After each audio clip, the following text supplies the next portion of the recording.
ይሻላል? ሰውየው ንጉሱ ምንድነው? አንደኛ ቁጣ ሞላበት። በጣም ተቆጣ። የነንቃችሁ ነው እንደማለት ነው። ቁጣ ሞላበት። ንጉሱ ነቁደደሰው። አንድ ሁለተኛስ የፊቱ መልክ ምን ሆነ? ተለወጠ። ትንቀሳቀስ ማለት የፊቱ መልክ ተለወጠ። አንደኛ ቁጣ ሞላበት። እንዴት ነው ማተግሉት? ተቀያየረባቸው። ሁለተኛ የፊቱ መልክ ምን ሆነ? ተለወጠ። ይለወጥ እንጂ ሪሳችን አንድ ነው። ቁጣይም ቢሞላም ባይሞላም የኛ ሪስ አንድ ነው። የሚያድነንን እናውቃለን። እስቲ እንዲህ ባሉ የሚያድነኝን አውቃለሁ ባሉስ። አውሩ የሚያድነኝን አውቃለሁ ባሉስ። የሚያድነኝ አንድ ነው ባሉስ።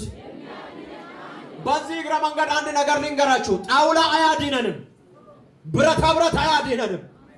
እንጨት ተሸክሞ መዞር አያድነንም። የሚያድነን አንድ አለ። የዳንንበት አንድ አለ። የዘላለም መንግስት የሚያስወርሰን አንድ አለ።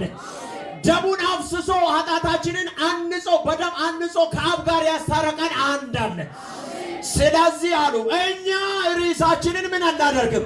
ፈጽሞ አንቀይርም። ይሄ አንተ ላቆምከው ምስል የማዳን ስልጣን የለውም። እንኳን እኛን አንተንም ጭምር አያድንም። ስለዚህ ያድነናል። ምን አድርገናል? ያድነናል። የመዳንን መንገድ ላላወቃችሁ የምስራች ነግራችኋለሁ። መዳን በሌላ በማንም የለም። ድገሙ። መዳን በሌላ በማንም የለም። አንድ ስም ብቻ ነው የሚያድነን። መላእክቶች አያድኑንም። አንድ ስም ብቻ ነው የሚያድነን። ገብርኤል አያድነንም። አንድ ስም ብቻ ነው የሚያድነን። ሩፋኤል አያድነንም። አንድ ስም ብቻ ነው የሚያድነን። እሱም ከሰማይ ስልጣን የተሰጠ የምወደው ልጄ ይህ ነውና እርሱን ስሙት ብሎ ሰማይ የመሰከራለት የእግዚአብሔር ልጅ ኢየሱስ ብቻውን አዳኛችን ነው። ችግር የለም። አይቆጥርም። አሜን ብለው ሰን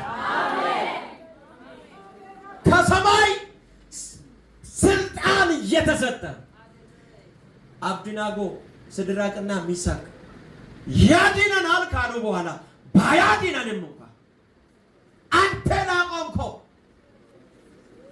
ለአማልክት ለዚህ ለወርቅ ምስል ፈጽሞ ምን አንሆንም? አንሰግድም። ሄይ አጠገባችሁ ላለው ሰው ነክታችሁ ስግደት የሚገባው በሉስ አንድ ብቻ ነው በሉስ።